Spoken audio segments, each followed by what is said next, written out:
Now I'll explain you why inflation is really good for the stocks and why in an inflationary situation, why stocks are the best form of investment over any other asset class.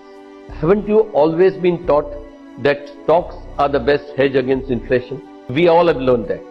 Still, in spite of that, whenever the inflation started going up in this last month or so, you find the stocks started going down.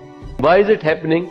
Because people are making decisions depending upon what is fed to them. You could have ups and downs in stocks.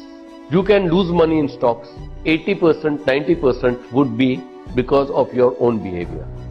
10% would be acts of God. Now, whenever I'm talking just now, if you're going to have an Indo-Pak war, then definitely every market will go down and things are going to be bad. There'll be a gloomy situation.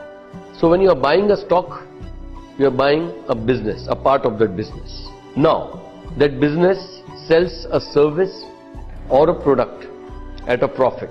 This profit, out of that, some is distributed to you as way of dividends. The rest is plowed back into land, machinery, buildings, knowledge workers, creating patterns, creating brands. The company ultimately grows. Now, when this money is plowed back, the company has started growing.